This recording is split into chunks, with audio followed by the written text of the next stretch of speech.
For antiwar.com and Chaos Radio 95.9 FM in Austin, Texas, I'm Scott Horton, and this is Anti-War Radio.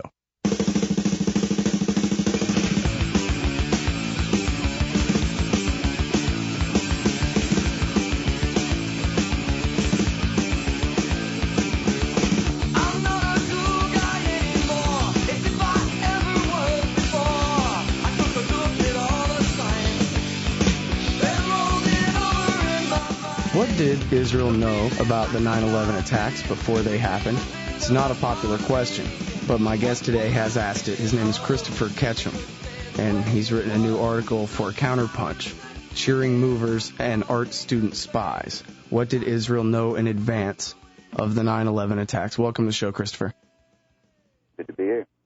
Now, this is not a popular question, and although I kind of resent the fact that it's necessary, I sort of feel that it's necessary that before we even get into this story at all, that we have to set the record straight. I've talked to you on the phone a little bit yesterday, and I believe it is the case that you are not an anti-Semitic racist, and you are not a conspiracy lunatic who believes that, the Jews shot a missile at the Pentagon or any of this craziness. You're an actual reporter, and this is an actual news story. Is that right? Yeah, I'd say that's correct. No, I'm sorry, because obviously I just insulted you, but the fact of the matter is that, as you pointed out to me yesterday when we spoke a little bit, I think it was the Anti-Defamation League has your story on the same page with the conspiracy theories that say that all the Jews were warned not to go to work that day and that kind of thing. Is that right? Well, in 2003, the ADL, Abe Fox and the ADL put out a report called Unraveling 9/11 Conspiracy Theories, or something to the words to that effect. And basically, yeah, they in that report they lump in, they lump together the notion that Israel was possibly spying on Al Qaeda in the United States, which has some verity to it, with these nutjob conspiracy theories about how the 4,000 Jews were warned to stay out of the towers, or that Larry Silverstein profited from foreknowledge of the attacks, or that, in fact, Mossad had arranged the attacks, et cetera, et cetera.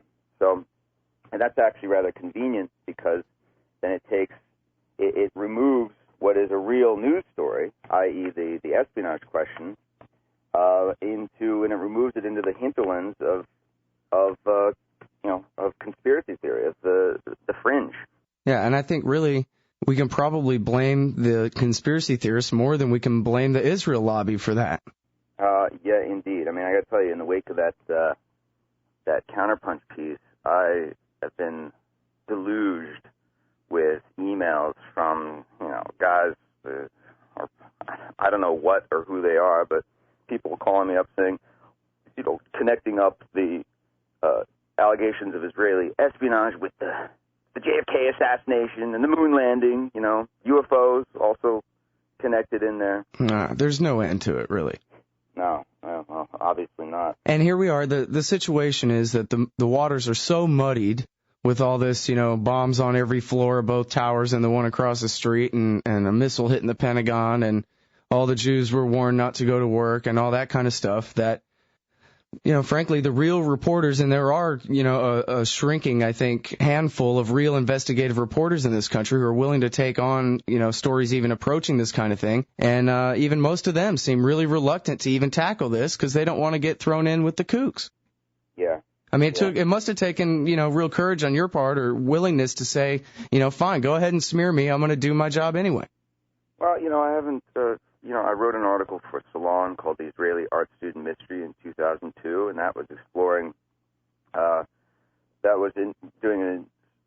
exploring the case of the so-called art students who were allegedly spying on the September 11th hijackers. That, of course, case is not proven, but it is very suspicious.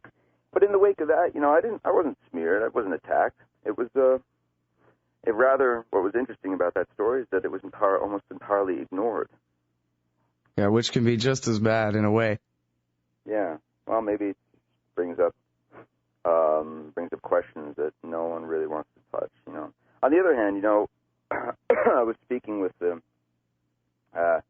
the dean of Columbia Journalism School, and he was telling me that, and I was asking, well, why doesn't the media go, the major mass media or the gateway newspapers, so to speak, the New York Times, Post, et cetera, or the Washington Post, why don't they tackle these stories? And he was saying, well, it probably happens every day that reporters in these mainstream in their cubicles come across a blockbuster story, and it comes across their desk or comes across an email or some anonymous caller, but they can't corroborate it. They can't get enough sources on the record to run with it. And in the case of the CounterPunch piece, almost all my sources are anonymous, on background only. They would not they would not allow me to use their names. So it's a hard place to be when you're sticking your neck out for anonymous sources. Yeah, and especially when it's a politically unpopular topic, like even just the very notion that the Israelis had spies following the hijackers around and didn't tell the American government everything they knew about it, which is ultimately the question here, which, hang on tight, folks. We're going to go through as much of the story as we can. But to the point of the media coverage, there's been a little bit on 2020. I know you had a little bit of difficulty getting this one run, a little bit in the forward here and Dezit there, but this has really been swept under the rug. And we're talking about a pretty major story here to have as much silence surrounding it as it does.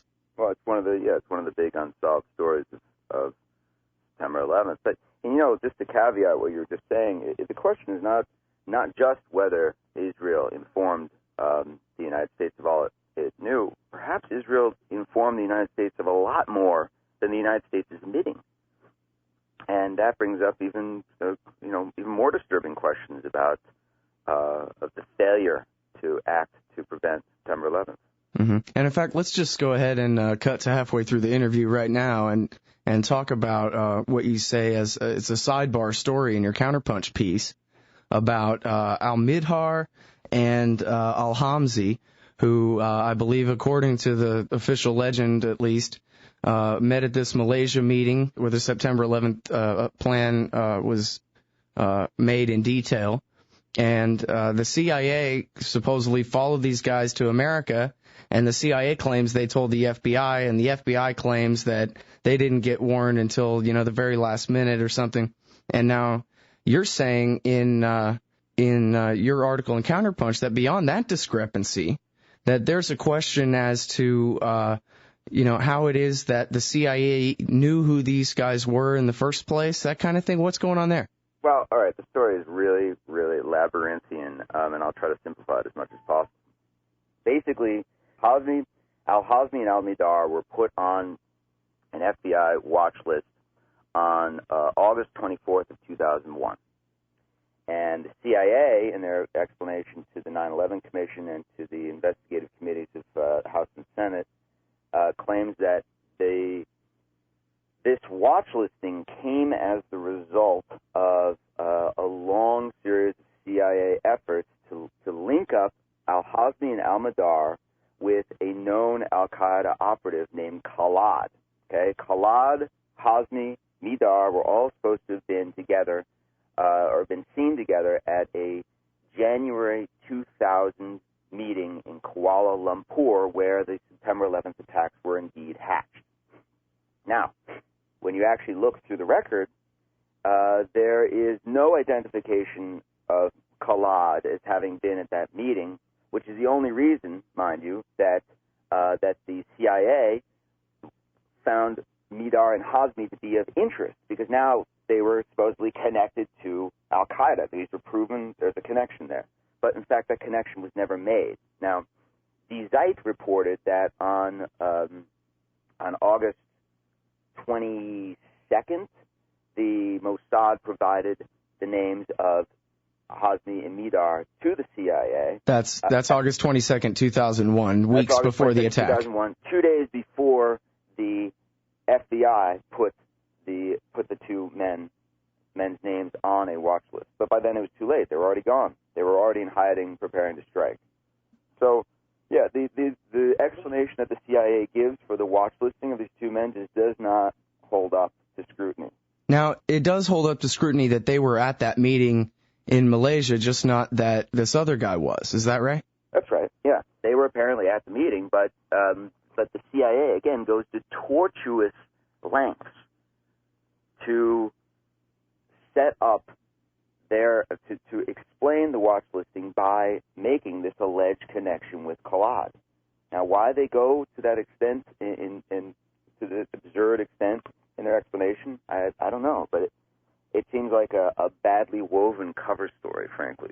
And you're saying indications are that the Israeli Mossad had actually identified these men to the U.S. government, and that was how they ended up on the watch list in reality. Well, hold on. That's what a reporter named Oliver Schramm, freelancer in Germany, contends. Okay. In an article in Die Zeit that appeared in 2002, I believe. And so that's the only article that has the date of that information being turned over? That's correct.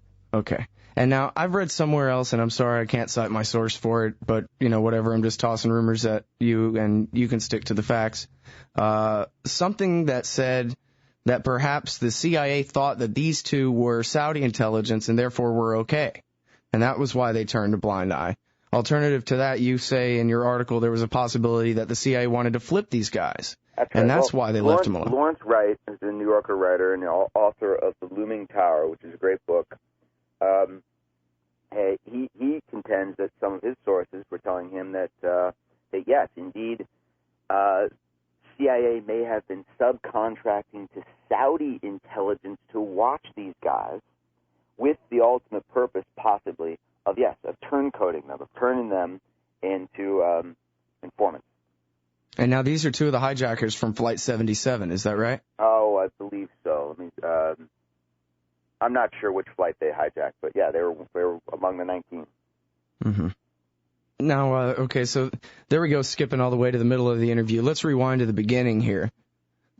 There was a 911 call made from New Jersey that said that there was a woman who said that she saw some men near a white van celebrating the attack on the first tower before the second tower had even been hit, when the vast majority of Americans, probably even in the government, didn't conclude it was an attack. Apparently, these guys already had concluded it was an attack and were celebrating, and an APB was put out, and these guys got pulled over. What happened? Well, it wasn't APB. An APB is a lot more serious. It was a BOLO, a Be On Lookout. BOLO was sent out on the afternoon of September 11th, and not long thereafter, this van, a white van, marked Urban Moving Systems. So it was a van, that was registered to a moving company in New Jersey, was pulled over, and the driver was carrying according to the police report, the two officers approached the van, asked the driver to step out, asked the occupant to step out. They refused to. The driver was fumbling with a black leather pouch, some type of bag. The men were then forcibly removed at gunpoint from the vehicle, placed on the grass meridian, read their rights, and they had some very interesting things to say. According to the police report, the first things out of their mouths is that we're Israelis, we're not the problem, the Palestinians are the problem. And they averred that they were Israeli and that they were on the West Side Highway during the incident. The incident meaning the quote-unquote, meaning the attacks. And the police report makes it clear that these statements, that is, we're Israeli, we're not the problem, or the statement that we were on the West Side Highway during the incident were unprompted. That is, they had not even been told the reason that they were stopped. And already they were assuming that the reasons they were stopped is because of some sort of connection to the event, the attacks. It's very strange. So then the FBI was almost immediately brought in. Counterintelligence, the counterintelligence division of the FBI was brought in, and the case shot straight to the highest echelons in D.C. And there was just an absolute shutdown of secrecy surrounding it. The case was handled straight out of the FCI, Foreign Counterintelligence Headquarters in D.C., and managed centrally from there. So it was a case of the highest importance within the ranks of the FBI. Okay, now did I correctly characterize the 911 call that the witness saw these people celebrating? Yeah. No, here's another unresolved question, which I didn't get into in my CounterPunch piece, simply because of space constraints, and also because it's one of these strange questions, again, surrounding this case, surrounding all this entire matter. The Israelis in their white van were supposedly seen in two places not long after or immediately after the attack. They were seen by a housewife who 2020 identified as, I think, Mary. And Mary spies these guys, sees these guys in a parking lot, in the parking lot of her apartment building. It's an open air parking lot with a good view of the towers. And they're jumping up and down and just clapping and holding up cigarette lighters, as if at a rock concert. And now, again, this is before the second tower has been hit, right? That's right. This is immediately after the first plane struck. Now, these men, according to the FBI, were also seen at Liberty State Park, which is about, 5-minute, 10-minute drive from the location where the housewife saw these guys. So it's not implausible that they had driven, that is, between both locations immediately after the attack. But yeah, the other suspicion that FBI agents had was indeed that these men were celebrating, apparently because of the geopolitical benefit that would be had by Israel as a result of the attack. That's what they told the FBI, and that's the FBI confirmed to me on the record. Now, that implies, obviously, that they knew that this was not an accident. They knew that the plane, that first plane, was a terrorist assault. Now, I was in Brooklyn at the time, reporting on the attacks for Salon.com. And, after that first plane struck, nobody on Earth thought it was a terrorist assault, except for bin Laden. He knew. But these guys apparently knew something that nobody else knew. So. Well, I didn't find out about it till later. I think it's possible some people who had been paying attention to Osama bin Laden and the threat from him might have known. I would have thought that surely the brass in the military and at the CIA would have assumed that it was an attack, not an accident, but maybe I'm giving them too much credit. Yeah, I think you are. Yeah, well, I hate to do that, so let's not go further there. And again, the driver of the van... Sorry, go on. Again, the driver of the van, when the local police pulled him over, the first thing out of his mouth, he blurts, "We're Israeli, we're not your problem, the problem is the Palestinians?" That's right. Okay, now I'm sorry for interrupting you. Please go ahead. No, go on. No, that was it. I just wanted to, reiterate the point that here, first of all, these guys are, for people in the audience who are not familiar with the story, there's some guys high-fiving each other, holding their lighter up like they're at a rock concert, apparently celebrating the attack on the first tower before 99.9% of anybody in America thought that it was an attack. And then when they're pulled over, they immediately, as you say, seem to know why they've been pulled over and start making excuses. Yeah. But, one observation that I've heard from sources is that, and that always struck me, is that if these guys are trained spies, then they're pretty oafish. That's a good point. If they're operating for Mossad, which they were, according to the Forward, according to 2020, according to sources I've spoken to, they were not very good at covering it up. I mean, dancing around like that after the attacks occur, blurting out, as you said, incriminating evidence statements almost immediately. Well, so what is the purpose behind that, do you think? Is there... I don't know. I mean... You quoted one guy as saying that he thinks that maybe rather than the attack, they were celebrating how accurate they were and knowing that there was going to be an attack, maybe. Right. Oh, celebrating their own prowess. Right, that's what one source says. Sure. That's very much a possibility. Okay, yeah, so the FBI moves in, and the FBI and Washington, D.C. take this case over, and then what happens to it? Well, the men are held for 71 days. They are repeatedly interrogated. They repeatedly fail lie detector tests. So the FBI was taking this very seriously at first. It was very seriously taken. They were held in miserable conditions in a Brooklyn confinement and federal detention center.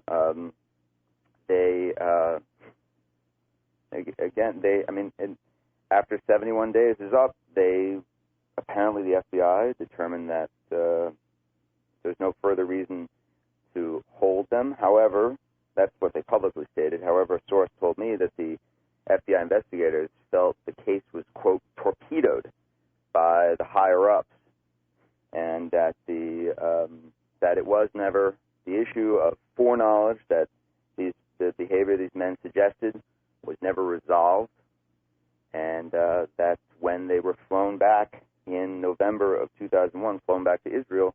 The case really remained an unsolved mystery. And I guess you would have mentioned it in your CounterPunch article if any of your sources had seen the video. Supposedly there was a video camera on their person when they were arrested in New Jersey, right? That is correct. There was some sort of video, but it was never apparently not retrieved, or perhaps lost. We don't know what happened to that video. So you've never heard of anyone saying that they've seen it or knows that somebody has or anything? A source of mine told me that someone he knew in FBI had seen the video. Ah. But obviously the person in the FBI would not talk to me. Were only I a senator with subpoena power? That's right. We need Congress to step up to the plate here and take action on this matter. Okay, now I get the idea, the way you describe how the FBI originally handled this case, and from what I know of other stories about political interference in police work, the actual street cops, the gumshoes, they hate it when the White House comes and shuts down their investigation, don't they? Yeah. Well, because they're cops. They're investigators. They want to get solutions. They want to get answers. So, yes, when politics interferes with investigative work, it's absolutely onerous. All right. Now, these guys, the men arrested from the white van in New Jersey, did they have any connection to the hijackers in any way? As in terms of, living nearby them, possibly surveilling them? Is there any connection between the men in the white van and the hijackers? What do you mean connection? When we get into the art students, we find that many of them live down the street, seem to be monitoring them, indications, electronic surveillance, that kind of thing. I just wonder if the five guys in the van are in any verifiable way connected to the rest of that part of the story. What we do know is that these five men were employed with Urban Moving Systems, which was itself a Mossad front. That front was being run by a guy named Dominic Suter. Dominic Suter, 2 days after his men were picked up, fled the country for Israel, abandoning his business, abandoning his home. He had a nice little home in Fair Lawn, New Jersey, which I visited. So the purpose of this front that Suter was running, according to 2020 and the Forward, and according to sources I've spoken to, was electronic surveillance, remote surveillance, and on-site surveillance of Muslim extremists in the northern New Jersey community. Now, northern New Jersey, of course, was one of the locus of activities of the 9/11 hijackers. Several of the Pentagon plane hijackers lived there. Muhammad Atta visited friends there, had a mail drop there. So there was a nexus of activity between these Mossad agents who were running, intel on the Muslim community, and the 9/11 hijackers who were living in that same Muslim community. I'm Scott Horton. You're listening to Anti-War Radio. I'm talking with Christopher Ketcham. He wrote Cheering Movers and Art Student Spies for the latest issue of CounterPunch. And I'd like to ask you, what does the 9/11 Commission report have to say about all this, Christopher? Nothing. Not a word? Not a word. Not a word. Absolute silence. They do not touch this evidence in any way, shape, or form. It's pretty odd.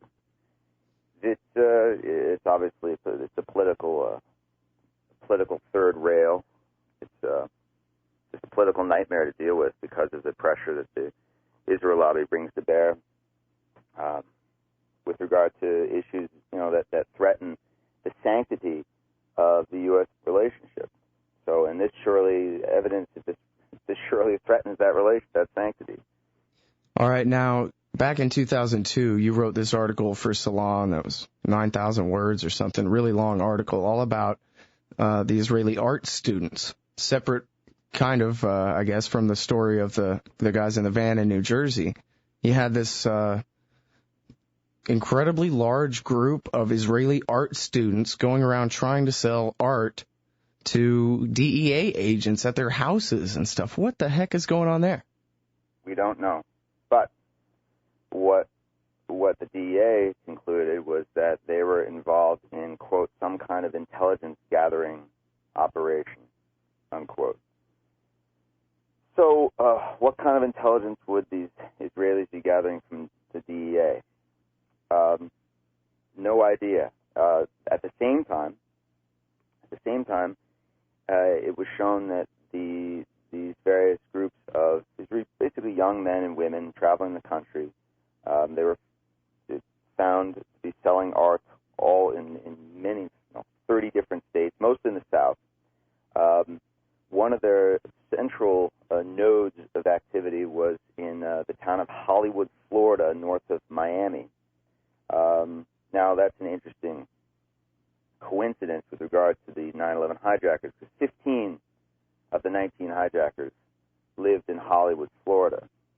Now, if you begin to look at the actual addresses of the hijackers, Muhammad Atta in particular, and the addresses of some of these Israeli art students who are suspected to be spies, you'll find that they lived literally next door to each other. Some, in one case, within 1,800 feet. And your sources in the intelligence community are telling you they believe that these Israelis were monitoring the men who turned out to be the September 11th hijackers. That is correct. That the purpose of the art student ring was to act as a cover. Now, it seems a rather odd cover to draw attention to yourself by purposely canvassing DEA agents. And these art students were not just attempting to sell art to DEA agents. They were penetrating office buildings where you had the Secret Service offices, FBI, you name it. Several different bureaucratic arms of the U.S. federal government were penetrated by these art students. Yeah, now, you say in the article Secret Service, the Marshal Service, basically any kind of federal cop. These guys were trying to get in the side doors, snooping around parking garages. Yeah, that's right. Very strange, very strange. Now, why would they, if they were conducting an intelligence operation against the 9/11 hijackers, then why draw so much attention to yourself from very people who you don't want to get attention from? Sure, and particularly the DEA. What do they have to do with anything? Well, one source of mine told me that a guy in Mossad told him that every time U.S. investigators started to sort of plumb the depths or plumb the meaning of these art students, that the art students would toss out purposely an ecstasy connection, so that to make U.S. investigators believe that, in fact, what they were involved in, these art students, that is, was ecstasy trafficking, thus the DEA connection. So basically, Mossad sends dozens or hundreds of Israeli people to go around America trying to sell art, and a select handful of them are actually intelligence agents, and they're being covered by all this bumbling nonsense. That's right. That's right. I mean, But that can't be true because Israel doesn't spy in the United States. Of course. We all know that. Yeah. No, Israel has a long history of spying in and against the U.S. That's to any reader of antiwar.com. They're familiar with that history, no doubt. Yeah, trial starts in June. Be sure to tune in. So, how many help me out, large numbers, total art students, and then how many actual agents are we talking about here, do you think? Well, apparently there were some 120 art students. Of them, maybe 24 were spies, but we don't know. We don't know for certain. Now, after September 11th, prior to September 11th, these 120 art students were rounded up. After September 11th, another 60 another 60 young Israeli nationals were picked up, also involved in selling art and in running some like a vending stand called Zoom Copter, selling little toys, trinkets in Florida. We don't know, though, whether these 60 Israelis who were picked up after September 11th were connected to an intelligence operation or to Mossad. It's uncertain. See, the uncertainty in this story, that's the problem with reporting the story out, and again comes back to, it's germane to the fact that the major media outlets wouldn't touch it. There's a lot of uncertainty here. There's a lot of more questions. I think that at the end of my article, there are more questions than answers. Yeah, by a long shot. And I guess back to the original question where this interview started was perhaps my mistaken assumption that they didn't tell the Americans everything they knew. I mean, I just assumed that based on the fact that my government says so, but that'd be a pretty silly thing to do, go with what they say, just because they said it. I wouldn't trust the U.S. government, no. So in your experience with this story and talking to all these varied and different sources, do you believe that the Americans were kept in the dark about this or not? That hey, look, there's this cell, they're connected with Khalid Sheikh Mohammed and, et cetera. Do I believe that the United States was warned by Mossad with all of the information that Mossad had? Yeah, or even a substantial part of it. I guess the TV news says that they gave us a general warning that you should look out, but what about that there's Al-Qaeda in America? The warning was general and non-specific, and one source of mine said that it was the generality of that warning was due to the fact that otherwise it would have compromised. That is, if it became more specific, a more specific warning, it would have compromised sources and methods in the U.S., i.e., the spying operation that Mossad was most definitely running in New Jersey and possibly in Florida in the guise of the art students. Well, it seems like they could have made the decision that it would be worth it to say, all right, well, we have some spies in there looking around, but check out what they found out. Right. I mean, what are friends for, right? Well, you're not supposed to allies. You're not supposed to spy on each other. So, but there's there's a tacit gentleman's agreement between the U.S. and Israel that allows spying on their mutual soils. So, yes, in the case of such a terrific event, presumably an ally would disclose fully what the information that it had gleaned from its operations in U.S. soil, i.e., possible foreknowledge of the attacks. I'm reminded of Viktor Ostrovsky's book, By Way of Deception. He says that from the point of view of Israeli intelligence, America better tell them everything. But when it comes to telling the Americans things that the Americans need to know, well, they're big boys. They can take good care of themselves. Yeah. Well, Israel is a country under siege. It's been at war for almost the entirety of its existence. So it's when you live in an environment like that, you become ruthless, and Israeli intelligence takes no prisoners. They are very effective and very, very powerful, just in terms of how they can work in tandem with the Israel lobby in the U.S. and with the many pro-Israel elements in the U.S. Not just talking about the Israel lobby, but the Zionist coalition, the Christian Zionist coalition, that kind of thing. Mm-hmm. And as the look, for example, at the AIPAC trial that's coming up. Rosen and Rosen and Weissman? Right. Two AIPAC lobbyists who were connected with Larry Franklin, and then handing off documents that Franklin had provided, handing those documents off to the Israeli embassy, or attaché at the Israeli embassy.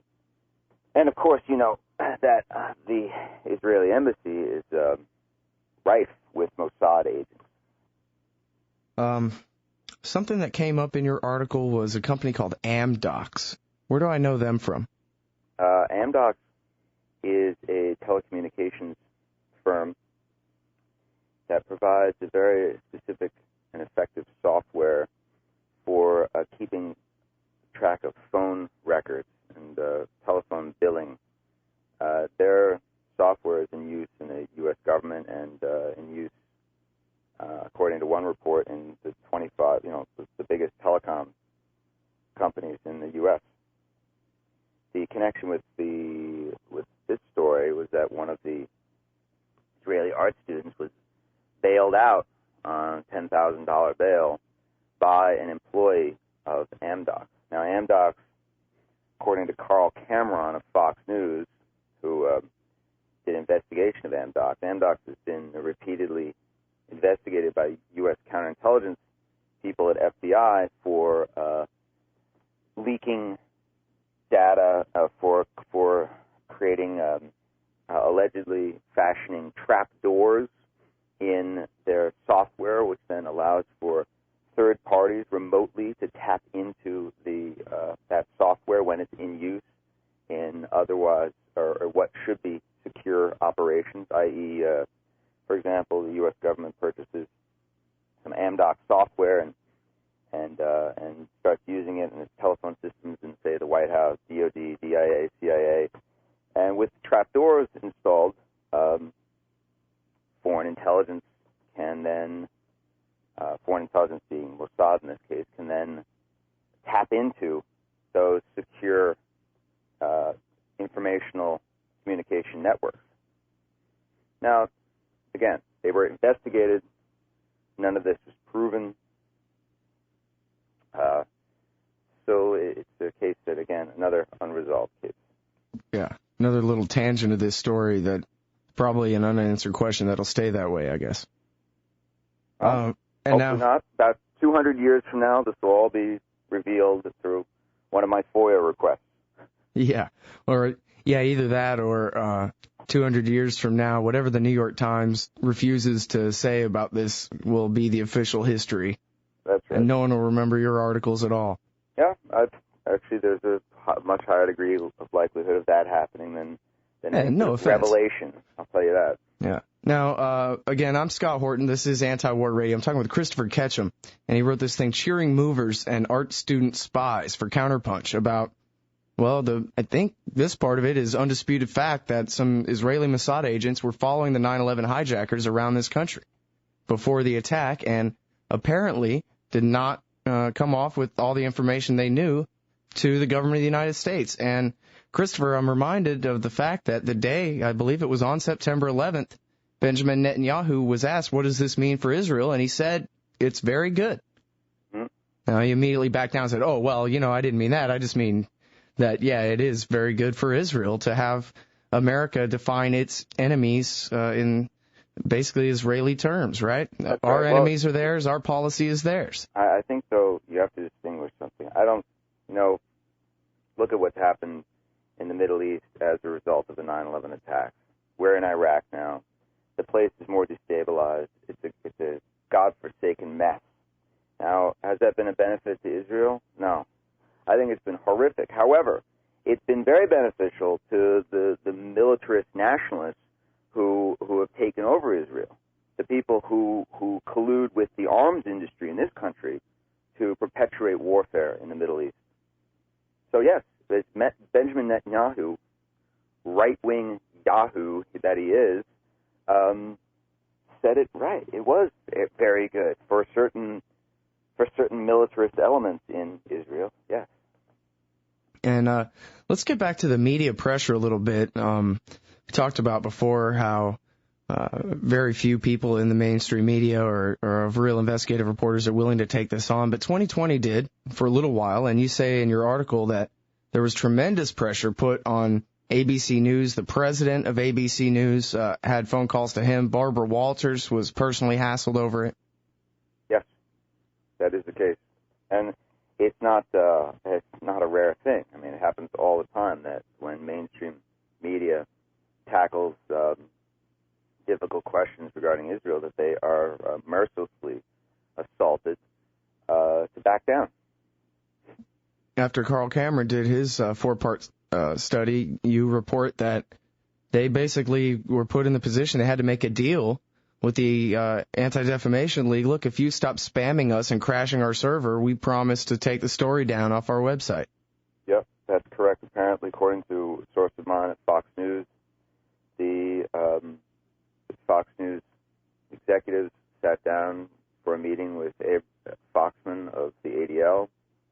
Foxman said, "What are you guys doing? You're killing us," or words to this effect. And the result was that Fox News agreed to remove the story from its archives, remove the transcript from its website.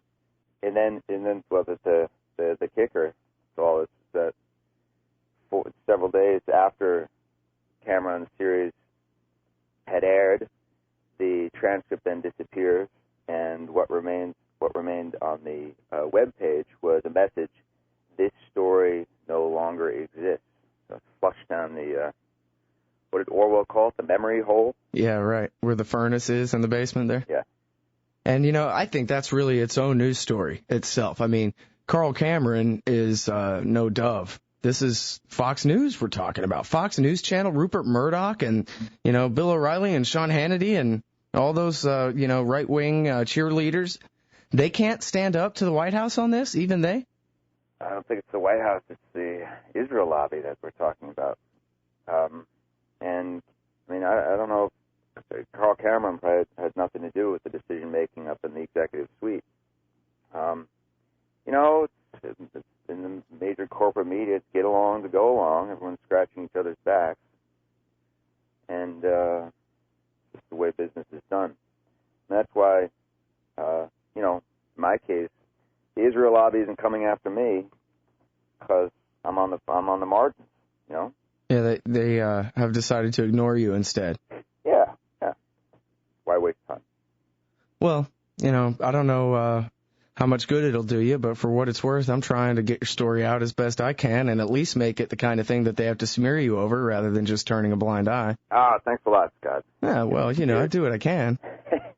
And, I would be neglecting my responsibilities if I didn't mention that Justin Raimondo at antiwar.com was the first person to notice this mysterious story about Israelis being rounded up in the Washington Post and to suspect that there was something nefarious going on. Oh, I got to say, it was Raimondo's reporting on this in his column that got me on the trail to produce that Salon story in 2002, and then again the CounterPunch piece. So yeah, kudos to Raimondo. And I wish I had a recording of it. I remember hearing a radio interview of Carl Cameron on 550 AM in San Antonio by Carl Wigglesworth, where he really got into detail on all this stuff. It was so long ago, I really wish I had a recording of it. Maybe I can call 550 AM and get a copy of that. But he came on and said, basically that the cops he's talking to are saying that these guys, basically, as he said in his reporting, that they didn't have a direct hand in 9/11, but they seemed to know that it was going to happen and didn't take appropriate measures to warn the Americans. And now, I know how it is for the average guy driving around. Christopher Ketcham writes a story for CounterPunch. Yeah, that might be interesting. But when Fox News does a 4-part special, basically confirming everything that you're saying here today, I guess depending on who you are, that ought to grant it some extra credibility, right? Yes. Rather than, Fox News is usually full of it. In this case, it's more like even Fox News says so. Well, actually, only Fox News said so. In terms of the other mainstream outlets, no one else followed up on the story. There was just dead silence as a result of it. Similarly, after 2020 came out with its piece in June of 2002 regarding the urban moving systems Mossad cell, there was dead silence. After the Forward came out with its investigation into the same urban moving cell in May of 2002, there was dead silence. Yep, just keep sweeping it under the rug and hope it goes away finally. Now, what am I missing here? Oh, I know. I meant to ask you about some of these guys going on TV in Israel. What did they say? They went onto a talk show. They seemed very contrite and abused by the whole experience. Apparently, they've been maltreated in the Brooklyn Detention Center where they're being held, which is probably true. They told the interviewer that they were documenting the event that day. And by documenting the event, they specifically referred to how Israel experiences terror daily, that they have a long sort of cultural, political experience of terrorism, so that their purpose, again, was to, quote-unquote, document the event.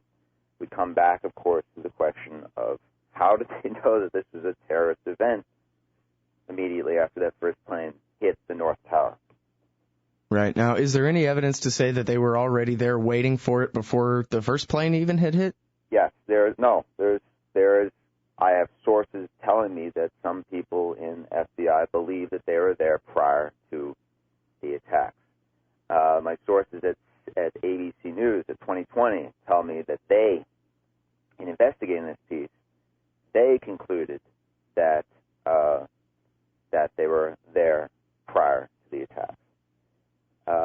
One source, an ex-CIA guy, told me that there are basically two stories circulating in government circles among the investigators looking into this. One was that they were there immediately, or they were there prior to the plane hitting the North Tower, or arrived immediately after. But, again, the issue was never resolved. All right, now, are there any other major questions that should have been on my list that I've neglected to ask you here? Probably thousands. I mean, in my piece, I have a nice listing of some of the questions that really need to be answered. I mean, one of them is one of the most important, is one that you have repeatedly referenced. It's really, did the U.S. government get more advanced information about the attacks from Israel than it's willing to admit? That's a serious one. I would really like to see that answered. And also the whole question of did the CIA know that the Israelis were operating on U.S. soil? Did they abet the operation? Did they subcontract to Mossad to track the Israelis? Right, because the CIA, at least at that time, hopefully still now, they'd be banned from domestic operations, right? That's right. It's illegal to do so. It's also legal to hire foreign intelligence to do so, but perhaps they felt that some sort of cover, or at least, cover was necessary. I guess when it comes to the question of whether the Americans knew more than they're willing to admit to us, and it seems like every single angle on this story that's been covered so far by others, they've known more than they've said so far. I don't know why this one would be any different, really. Yeah, it does. That has repeatedly come out. Well, that's interesting. I've always thought it would be fun to try to get someone from the FBI and someone from the CIA on the air at the same time to fight about who was warned about al-Midhar and al-Hamzi. But now I guess I could even add a new wrinkle to that, which was how the CIA even came to suspect these guys in the first place. Huh? Yeah. Now, the person who really dug into this, into the al-Midhar and Hazmi question, the question of their watch listing, was not a reporter, but a retired corporate lawyer named Gerald Shea, who in 2004 produced a 166-page memo that, in very straight, cogent, lawyerly fashion, put together all the available evidence surrounding alleged 9/11 connected Israeli espionage. And it's a brilliant memo. People should read it. It was publicized at antiwar.com last year. It's archived on my website, ChristopherKetcham.com. Readers should check it out. There's a series of maps in there that clearly show the various nexuses of activities of alleged Israeli spies and the future hijackers, or others suspected of having connection to the hijackers. But it was Shea who brilliantly tackled the question of Al-Midar and Hazmi's watch listing and the CIA's absurdist account of how that came to be. So people should check out Shea's memo. And I also, I'm not sure, but I believe that Shea's memo is also archived in the Israeli art student files in the left-hand margin there at antiwar.com as well. Excellent. Good.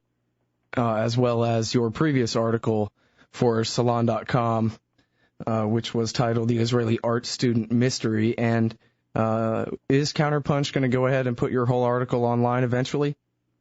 They're going to put it up. What's the date today? 22nd? Yeah. They're saying around March 1. So it's going to go up on the website for all to read. Okay, well, for people who can't wait, go to counterpunch.com and subscribe. .org. Oh, well, I think it's both, right? It forwards. Oh, is it? Okay. Yeah, but yeah, you're right. It is supposed to be counterpunch.org. And subscribe. They got a pretty decent rate going on there for CounterPunch, and you will get this cover story, Cheering Movers and Art Student Spies. What did Israel know in advance of the 9/11 attacks? By Christopher Ketcham. Thanks very much for your time today, Christopher. All right, thanks a lot. Oh, and one more thing I want to mention for listeners. Al Jazeera is apparently working on a documentary based on the CounterPunch article. So. Oh, really? That's great. Yes, keep it for 40 million viewers apparently in the worldwide. So I'll keep definitely antiwar.com will be the first to know. Yeah, well, and depending on how long that takes from now, hopefully if a little bit of time has passed, I'll go ahead and get you back on the show to talk all about that. That'd be great. Wow, and when do you expect that to? Don't know. They're filming over the next couple of days. Okay. They're filming me. Great. Wow, well, we'll definitely be looking forward to seeing that on TV, even if it's on TV everywhere but the United States. Right. And antiwar.com. All right, well, thanks very much for your time. All right, thanks, Jeff.